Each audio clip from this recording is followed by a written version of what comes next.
चलो दोस्तों, आज की कहानी है दिल को छू लेने वाली और इमोशनल ईमानदार माजी की। तो कहानी को लास्ट तक सुनिए। डॉक्टर रवि ओपीडी के काम में व्यस्त थे। वो हर दिन 100 से भी ज़्यादा बीमार बच्चों को रोजाना मिलते थे।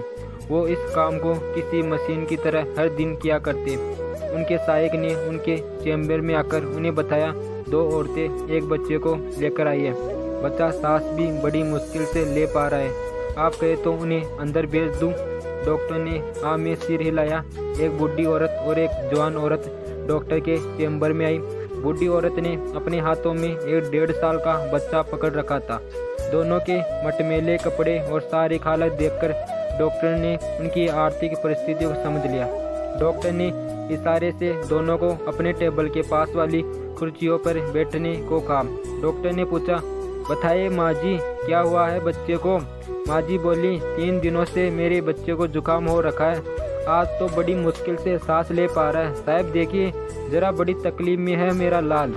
डॉक्टर ने बच्चे पर ढके मेले कपड़े के टुकड़ों को हटाकर देखा तो एक कुपोषण के कारण बहुत ही कमजोर, बिल्कुल हड्डी पिंजर सा छोटा बच्चा डॉक्टर को दिखा। बच्चे की आधी आंखें खुली थी, हाथ और पैर के नाखून भी सफेद हो चुके थे। तो दोस्तों, फेफड़ों में तरल बनने की वजह से सांस लेने में तकलीफ, ये लक्षण निमोनिया के है माँ जी।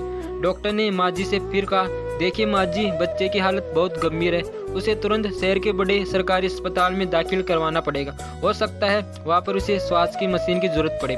वह मेरे पास नहीं है, लेकिन उस अस्पताल में है। आप इसे तुरंत वहाँ पर ले जाएं। माँ जी ने थोड़ा हिचकिचाते हुए कहा, हमें तो लगा था हम दवाई लेंगे और घर वापस लौट जाएंगे, इसलिए हम घर से सिर्फ रुपये 300 लेकर चले, जिसमें 80 रुपये भाड़ा में ही खर्च हो गया। अब कैसे? डॉक्टर ने पहले ही उनको देखकर अंदाजा लगा लिया था कि उनकी समस्या क्या हो सकती है। आप चिंता मत कीजिए माँ जी, जहाँ मैं आपको भेज रहा हूँ वहाँ सरकारी दवाई खाना है। वहाँ पर गरीब लोगों का अच्छे से इलाज किया जाता है। आप ज़्यादा मत सोचिए, ये लीजिए, आप तुरंत जितनी जल्दी हो सके उसे दवाई खाना पहुँचिए। डॉक्टर ने अपनी जेब में से 500 रुपये निकाल कर माँ जी को दिया। तो दोस्तों, आगे क्या होता तो सुनिए। माँ जी ने डॉक्टर से पैसे लेने से मना कर दिया। उन्होंने कहा, मैं आपसे ये पैसे कैसे ले सकती हूँ? उल्टा मुझे आपको पैसे देने चाहिए।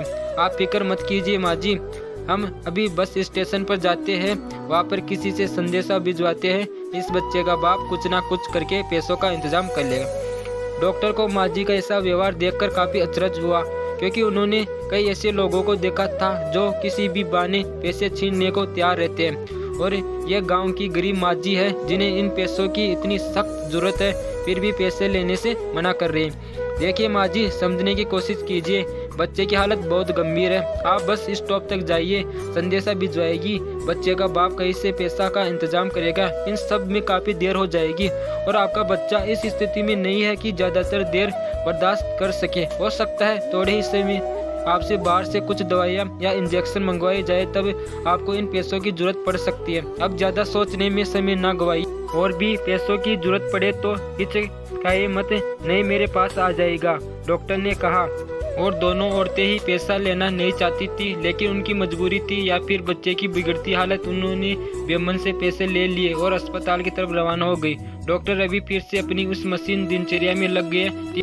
3 दिन बाद उनका सहायक फिर से उनके चैम्बर में आया और डॉक्टर से कहने लगा, सर एक बूढ़ी औरत आपसे मिलना चाहती है। डॉक्टर ने कहा, तो तुम्हें उन्हें नहीं बताया कि मैं बच्चों का डॉक्टर हूँ? पर सहायक ने कहा, नहीं सर, आप समझे नहीं। आपको याद होगा, कुछ दिनों पहले 2 औरतें एक बच्चे को लेकर आपके पास आई थी। बच्चे की हालत बहुत खराब थी। उन्होंने 2 औरतों में से एक है। डॉक्टर रवि अपने रोज के बिजी शेड्यूल के चलते इस बात को कब का भूल चुके थे। सहायक के बताने को उन्हें याद आ गया और उन्हें लगा कि शायद उन्हें और पैसों की जरूरत पड़ी होगी, इसलिए आई होगी। उन्होंने उस माँ जी को अंदर भेजने के लिए कहा। तो दोस्तों, माँ जी चैम्बर में आई। डॉक्टर ने उनसे बच्चे का हाल चाल पूछा। माँ जी ने अपने हाथ में रखे 500 के नोट डॉक्टर के सामने बढ़ाते हुए कहा, ये लीजिए साहब, आपके रुपये, इनमें से 1 रुपये भी दवाई के लिए इस्तेमाल नहीं हुआ। अस्पताल में पहुंचते ही बच्चे ने दम तोड़ दिया था। उस दिन तो हम लाश लेकर घर चले गए थे, और आज जब अंतिम संस्कार हो गया तो आपके पैसा लौटाने आई हूँ डॉक्टर साहब। बूढ़ी माँ जी की बात सुनकर डॉक्टर अचंभित रह गए। वह सोचने लगे कि क्या इस कलयुग में भी ऐसे लोग भी जिंदा हैं, और शायद यही लोग हैं जिनकी वजह से धरती माँ इतना पाप होने के बावजूद सबको मजबूती से थामी हुई है। डॉक्टर ने माँ जी से कहा, माँ जी आपको ये थोड़े से पैसे लौटाने के लिए धक्का खाते हुए इतना दूर आने की आवश्यकता नहीं थी। और मैं कहाँ देख रहा हूँ था कि आपने पैसे दवाइयों में खर्च किए या नहीं।